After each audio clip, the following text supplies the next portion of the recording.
नमस्कार दोस्तों, बहुत बहुत स्वागत है आप लोगों का। मेरा नाम है पीयूष भारद्वाज, आप लोग देख रहे हैं मेरा यूट्यूब चैनल। तो दोस्तों आज हम लोग बात करने जा रहे हैं कि गेमिंग में कुछ ऐसे स्कोप हैं, ऐसे करियर्स हैं, अगर आप गेमर नहीं हैं तो भी आप उन्हें फॉलो कर सकते हैं।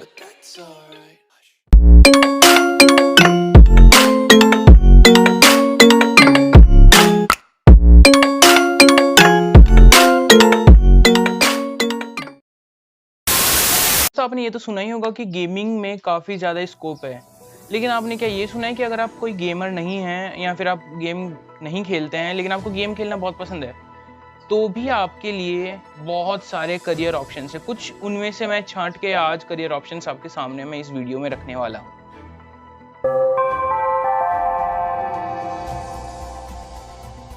दोस्तों पहला ऑप्शन है गेम डिज़ाइनर का। गेम डिज़ाइनर यानी कि जो लेवल्स होते हैं गेम में, जो मिशंस होते हैं उन्हें डिज़ाइन करना और वेपन्स को डिज़ाइन करना और जो प्लेयर वगैरह, कैरेक्टर वगैरह, उन सबको डिज़ाइन करने का काम गेम डिज़ाइनर का होता है। दोस्तों बात करते हैं इसके कुछ एजुकेशनल रिक्वायरमेंट्स की। गेम डिज़ाइनर बनने के लिए आप लोगों को बीटेक करी होनी चाहिए, यानी कि बैचलर्स ऑफ टेक्नोलॉजी करी होनी चाहिए कंप्यूटर साइंस में। तो दूसरा ऑप्शन आ जाता है नरेटिव डिज़ाइनिंग का। आपने कभी कोई गेम खेला होगा तो उसमें कुछ ना कुछ एक स्टोरी होती है, कुछ एक थीम होता है उस गेम का कि हाँ मतलब इस गेम में ये होता है। फॉर एग्जाम्पल कैंडी क्रश आप लोग अगर एक फ़ोन का छोटा गेम ले लेते हैं तो उसमें अलग थीम है, जबकि आप एक GTA 5 कंप्यूटर गेम लेते हैं तो उसमें अलग थीम है। दोनों में काफ़ी अलग अलग थीम हैं। जैसे कि कुछ आते हैं एराकेड गेम्स, कुछ आते हैं बैटल ग्राउंड गेम्स जो कि काफ़ी आजकल फेमस चल रहा है, PUBG वगैरह। तो मतलब कुछ ऐसे अलग अलग टाइप के स्टोरी वाले गेम्स को डिज़ाइन करने का काम होता है नरेटिव डिज़ाइनिंग का। आप अगर नरेटिव डिज़ाइनिंग करना चाहते हैं तो आपके एजुकेशनल रिक्वायरमेंट्स कुछ मेरे साइड में हैं। दोस्तों नरेटिव डिज़ाइनिंग करने के लिए आपको बैचलर्स इन इंग्लिश लैंग्वेज होना चाहिए और एक सर्टिफिकेट होना चाहिए स्क्रिप्ट राइटिंग का आपके पास में। तो थर्ड स्कोप आ जाता है विजुअल आर्टिस्ट का। दोस्तों जो आप लोगों को ग्राफिक्स देखने को मिलते हैं, जो मतलब सब कुछ आपको देखने को 3D वगैरह फॉर्म में या 2D वगैरह में जिस भी तरह का कुछ भी होता है, वो सारा का सारा काम एक विजुअल आर्टिस्ट करता है। आप गेमिंग जोन में एक विजुअल आर्टिस्ट कुछ इन रिक्वायरमेंट्स के साथ में बन सकते हैं। आपके पास में बैचलर्स डिग्री होनी चाहिए कंप्यूटर ग्राफिक्स की। दोस्तों अब बात करें अगले करियर ऑप्शन की, तो वो है ऑडियो इंजीनियर। दोस्तों जो ऑडियो वगैरह होती हैं गेम्स में यूज़, जैसे कि किसी गन की फायरिंग की साउंड, अलग अलग गन्स की साउंड अलग अलग होती हैं, आपके चलने की साउंड, गाड़ियों की अलग अलग गाड़ियों की साउंड्स, वो सब कुछ एक ऑडियो इंजीनियर करता है।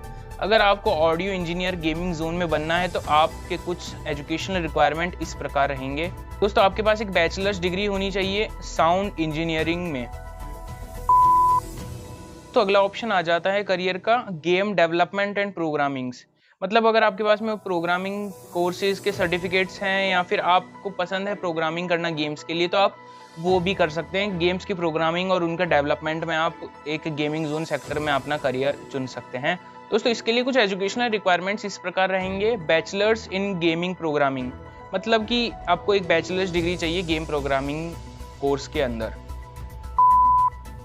दोस्तों जो अगला करियर ऑप्शन है वो शायद बहुत सारे लोगों को बहुत ज़्यादा पसंद आएगा। अगला करियर ऑप्शन है गेम टेस्टर का। ये काफ़ी आप लोगों को सुन के बहुत अच्छा लग रहा होगा कि हाँ भाई हमको पूरे दिन गेम खेलना होगा और उसे टेस्ट करना होगा कि इसमें क्या कुछ है।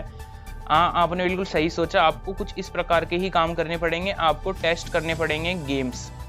लेकिन एक गेम टेस्टर का काम आसान नहीं होता, उसे उनमें बग्स ढूंढने पड़ते हैं, एक एक ग्लिचेस ढूंढने पड़ते हैं, जो बड़ी बड़ी कंपनी गेम टेस्टर्स को बहुत ज़्यादा क्वांटिटी में हायर करती है। तो हाँ एक ये करियर ऑप्शन काफ़ी अच्छा और काफ़ी ज़्यादा इंजॉयबल एक करियर ऑप्शन आपके लिए हो सकता है गेम जोन में।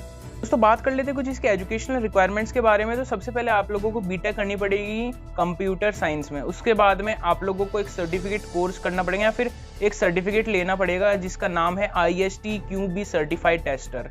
इस चीज़ का आपको सर्टिफिकेट लेना पड़ेगा जो कि इंडियन टेस्टिंग बोर्ड आपको प्रोवाइड कराएगा। उसके बाद में आपके पास में चांस होगा कि आप एक गेम टेस्टर बन सकते हैं किसी बड़ी कंपनी के साथ में जुड़ के। दोस्तों अगला करियर ऑप्शन आ जाता है डेव ऑप्स इंजीनियर का। मतलब डेव ऑप्स इंजीनियर का काम क्या होता है कि जो सर्वर वगैरह होते हैं, जो नेटवर्किंग वगैरह होती है गेम्स में, उसका देख रेख करना। तो इसके लिए एजुकेशनल रिक्वायरमेंट्स रहेंगी बीटेक इन कंप्यूटर साइंस।